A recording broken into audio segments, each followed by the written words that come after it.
একদিকে বিকট শব্দ, অপরদিকে রঙিন আলোর ঝলকানিতে উজ্জ্বল রাতের আকাশ। নিষেধাজ্ঞা থাকলেও আতশবাজি, ফানুস আর লেজার রোশনির তীব্রতায় বরণ করা হলো খ্রিস্টীয় নতুন বছর ২০২৫। ঘড়ির কাঁটায় রাত ১২টা ছুতেই চোখ ধাঁধানো আলোর রোশনায়ের দেখা মেলে রাজধানী ও তার আশপাশের এলাকাগুলোতে। আতশবাজি ফোটানোর পাশাপাশি বাজানো হয় উচ্চ শব্দে গান।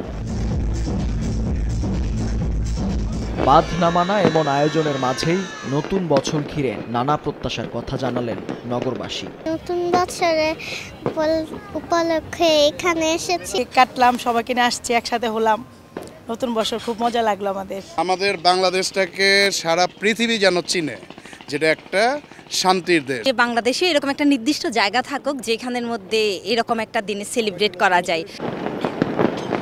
বুড়িগঙ্গার পারে সদরঘাট এলাকার বাসাবাড়ির ছাদ থেকে ওড়ানো হয় ফানুস আর ফাটানো হয় বাহারি নকশার আতশবাজি।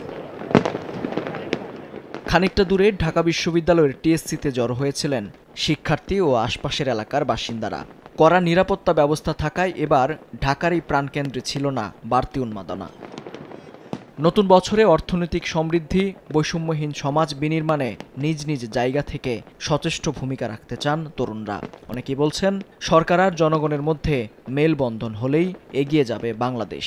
আমরা চাইবো যে ২৪-এর যে স্পৃহাটা, যেই স্পিরিটটা আমাদের ছিল, সেটা ২৫-এ আমরা ধরে রেখে নতুন একটি বাংলাদেশ, এটা আমাদের প্রত্যাশা। আমাদের সবার জীবনে সুখ এবং সমৃদ্ধি বয়ে আনুক।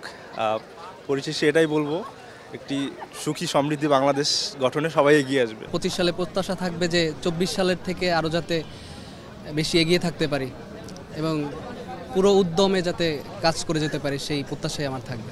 অনাকাঙ্ক্ষিত ঘটনা এড়াতে রাতে বিভিন্ন এলাকার মোড়ে মোড়ে ছিল আইন শৃঙ্খলা বাহিনী সদস্যদের উপস্থিতি। বিচ্ছিন্ন আগুনের খবরও পাওয়া গেছে রাজধানীর বিভিন্ন এলাকায়। জাতীয় বার্ন ইনস্টিটিউটের তথ্য অনুযায়ী রাতে দগ্ধ হয়ে হাসপাতালটিতে চিকিৎসা নিয়েছেন শিশুসহ অন্তত ২ জন। মেহেদী হাসান, সময় সংবাদ, ঢাকা।